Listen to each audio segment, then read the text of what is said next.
we have another enriching keynote from Daisy Chittilapilly. Daisy is the president of CISCO India and the SAARC Theatre. As president, Daisy is responsible for strategy and sales, operations, and investments to drive long-term growth in the region. With over 25 years of experience in the technology industry, including 17 years of leadership experience at CISCO, Daisy has a proven track record of transforming operations and cultures to drive growth at scale.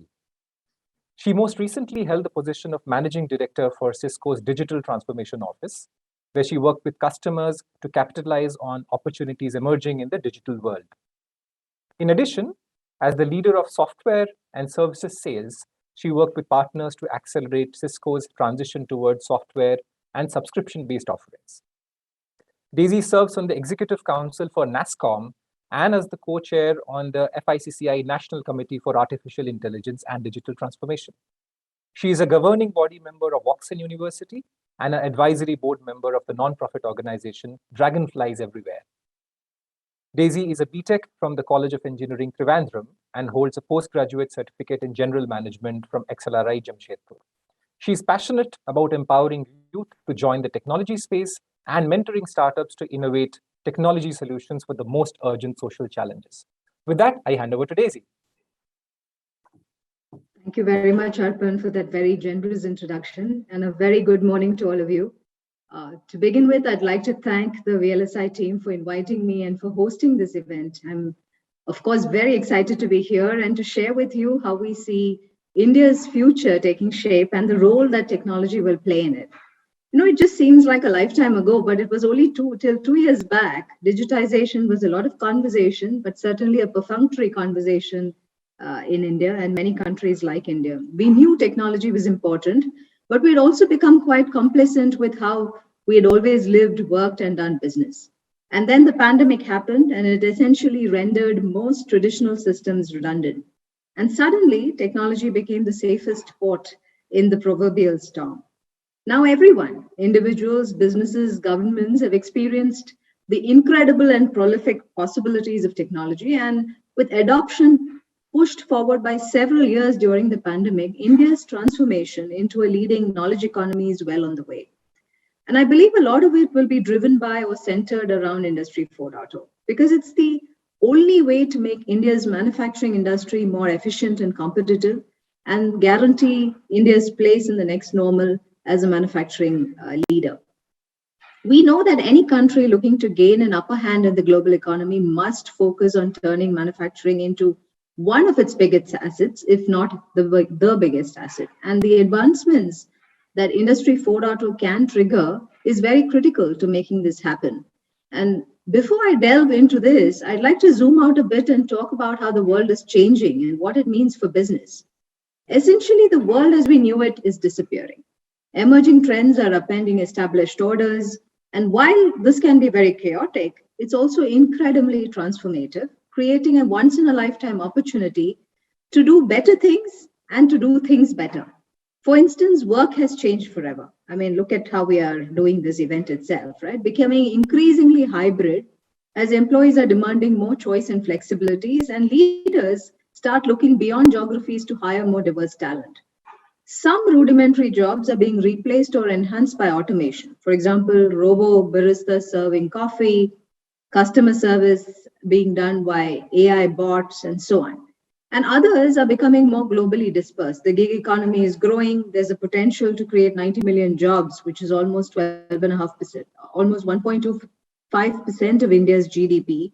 And more remote jobs are coming up. So work, of course, is getting redefined on a daily basis. At the same time, new business models are also emerging across sectors, with companies opting for either digital delivery, digital engagement platforms, augmenting existing ones with technologies like artificial intelligence and machine learning to make experiences more intelligent and human. And it's happening at every level. Small farmers, stall vendors, etc. We saw them during the pandemic, leveraging social media apps to sell goods, transact, etc. And their sales have increased multifold since. Events like this one, right, have either gone hybrid or have gone remote.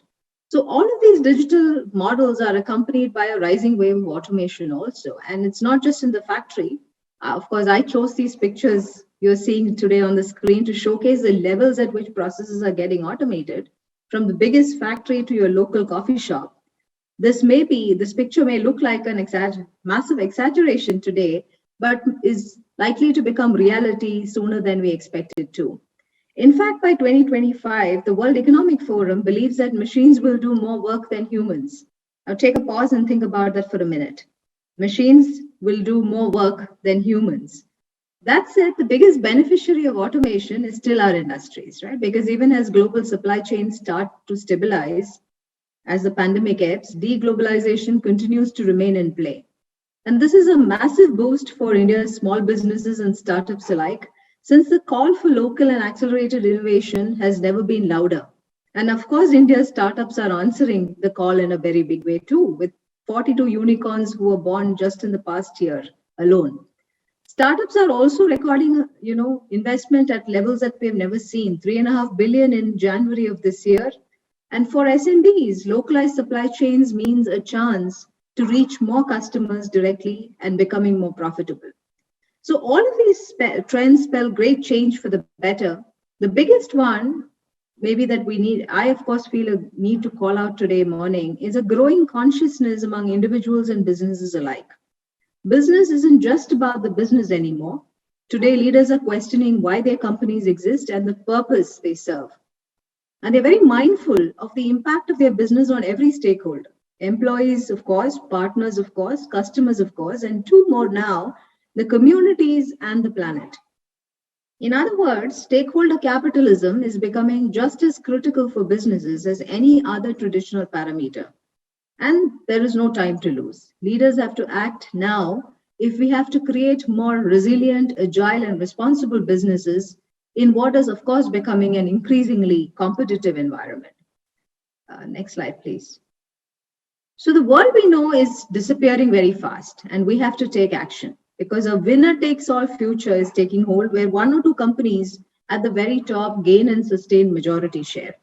And you can see this happening in the burgeoning digital economy. Look at any major industry, mobility, healthcare, education, FMCG, etc. There are 2 to 3 incumbents. Mostly they are platform players and they dominate the market.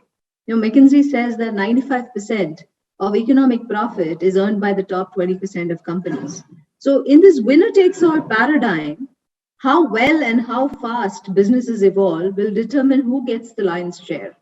And so we've been thinking about this in 3 phases: the short term, which is the next 12 months, the mid-term, which is the 1 to 3 year time frame, and the long term, which is the 3 to 5 year time frame. Now, these timeframes may look a little bit optimistic, but if we go by what we have seen in the last 12 to 24 months, frankly, these time scales could actually get squeezed even further than I'm calling it right now. So the first is the respond phase. It's already going on as companies decommission redundant departments, reinvest in digital capabilities, switch to digital business models. If you look at us at CISCO, we started out as a hardware-focused company. But over the past few years, especially during the pandemic, we've been transitioning a majority of our portfolio to be delivered as a service, to give our customers more flexibility while buying. And therefore, we've been able to get a whole host of consumers from the sections of India, for example, in the small and medium business, which would never afford our technology earlier. The reason I call that is this is not unique to an IT technology leader like us. It is potentially the way forward. As a service is potentially the way forward for a lot of manufacturing behemoths too. So these pivots are, of course, more reactionary, made to combat the challenges presented by the pandemic and maybe by a market demand which preceded the pandemic. But now businesses need to reflect on how to turn the odds in their favor. And this, of course, has to start with fostering agility and resilience at every level of the organization. This is where, again, technology can be incredibly effective. And digital transformation, is definitely a part of that transformation of a company to become more agile, become more flexible. It could mean a complete overhaul of product lines. It could mean adding new digital products or augmenting existing ones. However, reskilling of the workforce is an imperative that every business must undertake to be ready for any opportunity or challenge that comes their way. And lastly, as we look to the future, companies need to optimize for speed. Operating models need to be nimble and frictionless to foster agility and simplicity. And of course, it has to enable a network of empowered, dynamic teams, which including at the company's edges where consumer employees are closest to consumers or customers. So future-ready companies have to organize themselves in a way that makes them fitter, flatter, and faster, allowing them to unfreeze value in surprising yet lucrative places. And that means if you translate that, it means a simplified organization structure that prioritizes decision making, data rich platforms that allow teams to make more informed decisions, etc. Now you're wondering why I'm talking about all this, but you'll figure out why in a minute, right? So let's look at this in the context of Industry 4.0, how our industry is responding, reflecting, and reimagining themselves. To start with, automation, of course, isn't new. I mean, to the audience at this event, at this conference, automation is not a new theme. A lot of processes, especially mundane tasks, have already been automated to a large extent. And as sensors and IoT devices go mainstream, we are starting to see predictive systems that allow companies to reduce wastage and downtime and derive far more value from the data being collected. And companies are already exploiting these applications. For instance, during the pandemic, we helped build an ICU cart to facilitate remote monitoring of isolation wards. But these systems are still not highly predictive or self-diagnosing. So while a lot of companies have fully automated, they don't have a lot of, and are collecting a lot of data, they have still not started to take full advantage of it. And this will accelerate over the next few years. Remote and centralized monitoring and control will become far more sophisticated. But to make the most of Industry 4.0 technologies, talent is again very, very critical. It has to be reimagined as well, not just in terms of skilling, of course, which is an imperative, but also where and how we hire for the future. And beyond 3 years, as Industry 4.0 evolves, technologies driving it become smarter, AI-driven predictive and forecasting systems will come into play across production plants. Systems must be developed to a point where certain parameters can be changed automatically without human intervention. This will save a lot of labor, of course, which can be diverted into more profitable pursuits like innovation and invention. The smart factory can then transition into a dark factory or a primarily automated operation driven by AI systems, which is not only cheaper and more efficient, but also much more safer for workers in industries like mining, etc. Next slide, please. So, we tend to think of Industry 4.0 as a magic bullet, but I just want to talk about the mechanics and technologies that constitute Industry 4.0 and the impact they can have on supply chain. And this is not to educate this audience, which already knows all of these terms very well, but it's just to perhaps highlight the complexity of the task in front of us. Industry 4.0 is an architecture or a framework to bring multiple technologies to play for the benefits of industries brought to deliver outcomes in a much more smarter and more efficient and newer way, which we could not do earlier. So first, of course, there's the rapidly growing field of interconnected devices. And, there are sensors that you deploy for asset condition, asset monitoring, or energy usage, as an example. And the key benefit of IoT is not so much in the sensors themselves, but of course in the data that it generates and turning that data then into actionable insights. Organizations already are or can be creating new huge volumes of data that are not being exploited. And this data essentially is valuable if we can unlock it for business improvement and growth and to help companies make smarter decisions faster. Augmented reality, I heard the previous speaker speak about it as well, provides additional visual data to workers to enable process and product improvements. So one example would be the use of connected glasses to help operators fit components correctly while being guided by a remote expert. In the manufacturing space, augmented reality can greatly reduce risk to workers and empower them to build better. And if you take it to the next level, which is virtual reality, it allows testing of things like ergonomics without building physical representations, simulation through digital twins. Trialing new ideas in the virtual world is, of course, going to be more cost-effective than building physical prototypes. Then there is the field of additive manufacturing. which uses 3D printers to make components faster, lighter, cheaper. And that can go a long way to improving maintenance and repair operations, where a replacement part could be made locally rather than being shipped from source. In fact, interesting, the biggest buyers of 3D printers in India are dentists who are already using it to manufacture a lot of their parts by themselves at their clinics. The previous speaker talked about the possibilities of cloud. Cloud computing can help reduce cost and complexity while offering flexibility and scalability. And no one needs to be explained this in any more detail. And all of these new interconnected systems must be adequately secured against unwarranted intrusion. We know that the threat landscape is becoming more complex as digitization and Industry 4.0 accelerates. Ensuring end-to-end security of these systems and data is a crucial step in safeguarding operations. And security cannot be bolted on. It has to be part of the fabric and part of the design of these systems from the word get-go. And yes, despite all of the systems and interops existing, the field of system integration, which is the better connectivity of systems and hardware, will play a critical role in making sure that increased value will be delivered from these newly combined technologies or systems. And lastly, we already are using a lot of robotics, artificial intelligence, etc. But I see a future where this will be developed to a stage where systems can operate independently without frequent human intervention. And this could be manufacturing machines themselves or delivery platforms within the factory, like autonomous vehicles as an example. And while autonomous vehicles and autonomous applications are not yet mainstream, the day isn't far when they would be. Next slide, please. I'd like to give you an example of how some of these technologies in action. In 2019, so that's almost 3 years ago, we worked with Hindustan Zinc, one of the world's largest and India's only integrated producer of zinc, lead, and silver. And Hindustan Zinc, naturally, because of the mining industry that they were part of, were very worried about their people and their safety, the miners and their safety. So they had this challenge of tracking their people and also tracking some of their very high value assets and equipment inside their mines. They needed to ensure safety and security of man and material, but at the same time, they looked to us to figure out whether there was a way to do this, and at the same time, improve their decision-making process by adopting automated planning and scheduling.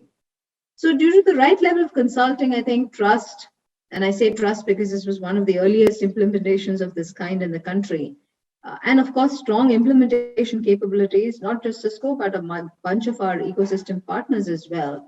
We were able to improve manpower and vehicle tracking for Hindustan Zinc while reducing their costs, increasing their miner safety. We were able to give them end-to-end operations visibility, efficiency in their mine machine allocation.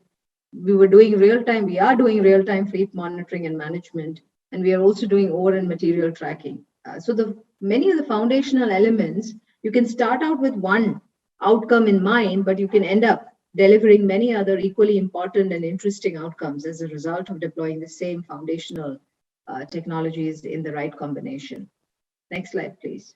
Of course, the most pertinent question is, how do we make all this untapped potential real? How do we mold the fourth industrial revolution into a force for change and good? As I see it, there are 5 broad areas that need our attention. Firstly, we need the right digital and physical infrastructure in place. And that, yes, does need a secure and reliable internet architecture. I think I heard the previous speaker refer to it as well, that can support more intricate and complex applications of Industry 4.0 at a much larger scale. It means dedicated resources, space for innovation centers where new applications of Industry 4.0 can be explored and tested.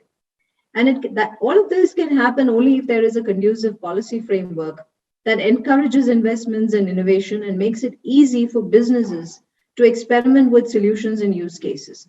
It's inspiring to see India's government leading from the front on this, rolling out favorable policies and taking a proactive approach to building a competitive manufacturing industry, lots of Industry 4.0 co-creation centers that the government has set up, leading from the front again on this.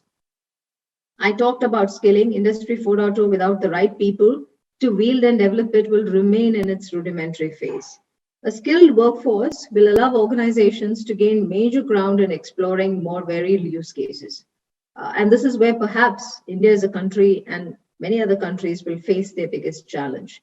A recent report by NASSCOM and Zinnov says that India will face a shortage of up to 1.9 million techies by 2026, and the bulk of that gap in emerging technologies. Therefore, dedicated efforts must be made to skill our youth in Industry 4.0 technologies. And lastly, it's just not enough to get it done. We have to do it sustainably. This isn't just about the environment, it's about doing things in a way that optimizes resources and ensures long term growth, particularly in a country that is always burdened with shortage of all kinds of resources. And to move the needle on all of these fronts, a connected and united ecosystem is critical.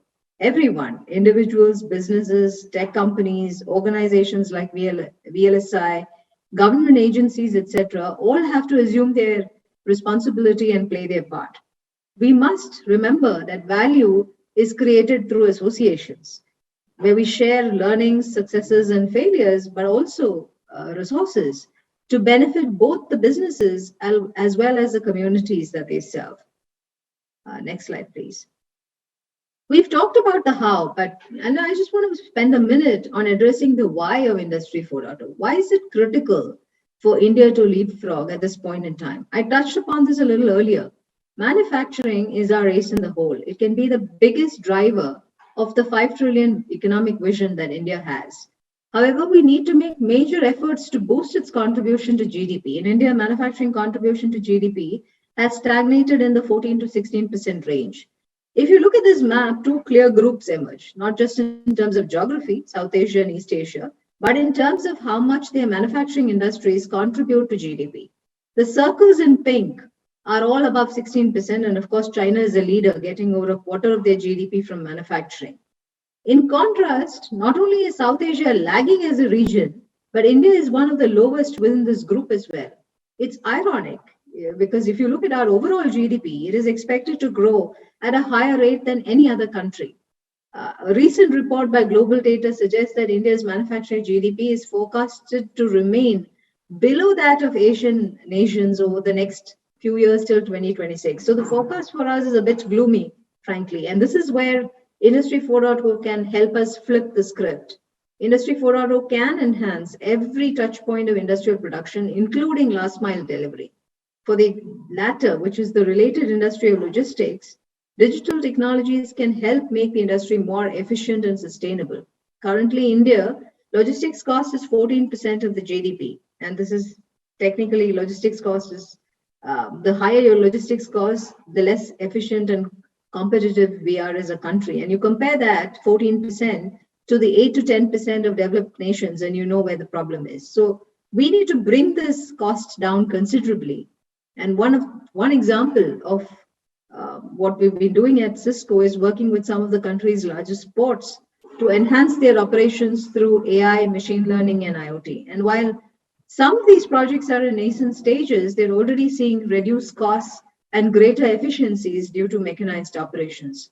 So going forward, I have no doubt that the applications of Industry 4.0 will become far more prolific across the supply chain, and that's when we'll start to see the real rewards. This slide, please. So in closing, what the pandemic did was that it united us. It reminded us that progress means nothing if it doesn't include everyone. So as companies transform how they create and sell, they also must take a hard look at who they are and what they stand for, their purpose. The time when business was just about the customer and revenue is over. To ensure sustainable growth, companies have to work towards strengthening the triple bottom line. But bottom line that considers people, profit, and the planet. It's not just the right thing to do, it's also a key factor in earning stakeholders' trust and loyalty in the new normal. And that in turn can catalyze long-term prosperity. Before I end, I just want to say that the road ahead of us is replete with opportunity. We are at a major turning point in India's transformation, and we know that Industry 4.0 is going to play a major role in this journey.